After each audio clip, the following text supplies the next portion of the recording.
Assalamualaikum warahmatullahi wabarakatuh. Perkenalkan, nama saya Iva Muslifatul Jana dari Fakultas Ekonomi Unisula Angkatan 2020. Di sini saya akan membahas tentang bahasa Indonesia baku.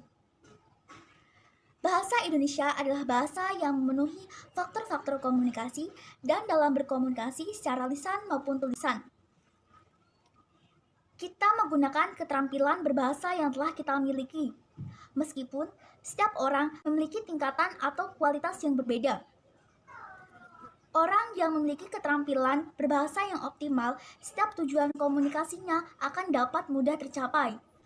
Sedangkan bagi orang yang memiliki tingkat keterampilan bahasa yang lemah, dalam melakukan komunikasi bukan tujuan yang akan tercapai, tetapi akan sering timbul kesalahpahaman antara satu sama lain. Berbahasa Indonesia dengan baik dan benar dapat diartikan pemakaian ragam bahasa yang serasi dengan sasarannya, dan di samping itu mengikuti kaidah bahasa yang betul. Ungkapan dari bahasa Indonesia yang baik dan benar mengacu ke ragam bahasa yang sekaligus memenuhi persyaratan kebaikan dan kebenaran. Bahasa yang diucapkan adalah bahasa yang baku.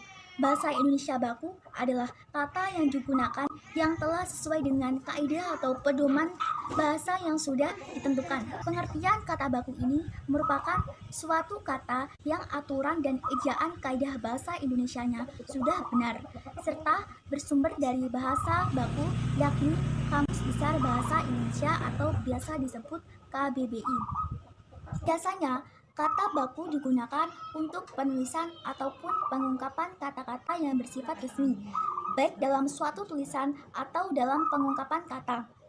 Umumnya, kata baku digunakan sesuai dengan kaidah bahasa Indonesia yang telah ditentukan sebelumnya. Sedangkan suatu kata dianggap tidak baku apabila kata yang digunakan tidak sesuai dengan kaidah bahasa Indonesia. Tidak bakunya sebuah kata tidak hanya diakibatkan oleh salah penulisan saja, melainkan juga diakibatkan oleh pengucapan yang salah dan juga karena penyusunan suatu kalimat yang tidak tepat. Umumnya, kata tidak baku sering diucapkan atau sering muncul dalam percakapan sehari-hari. Ada berbagai faktor yang mengakibatkan kata-kata tidak baku bisa terucap, di antaranya yang pertama, yang menggunakan bahasa tidak mengetahui penulisan dari kata yang dimaksud. Yang kedua, yang menggunakan bahasa tidak memperbaiki kesalahan dari pemakaian suatu kata. Hal inilah yang mengakibatkan kata tidak baku selalu muncul. Yang ketiga, yang menggunakan bahasa sudah terpengaruh oleh orang-orang yang terbiasa dengan menggunakan kata tidak baku.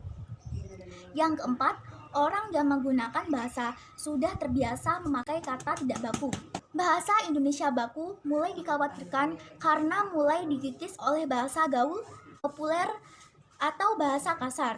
Padahal bahasa baku sangat penting dalam kedudukan kebangsaan.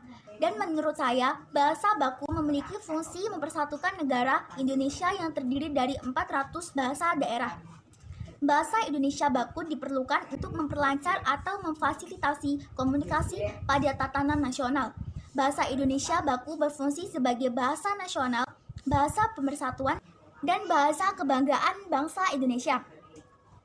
Bahasa baku menurut Undang-Undang Dasar Nomor 24 Tahun 2009 adalah bahasa yang dianggap dapat digunakan sebagai bahasa di bidang pendidikan, administrasi negara, upacara resmi, karya tulis, hukum, peradilan, dan berbagai ranah yang dapat dipandang resmi.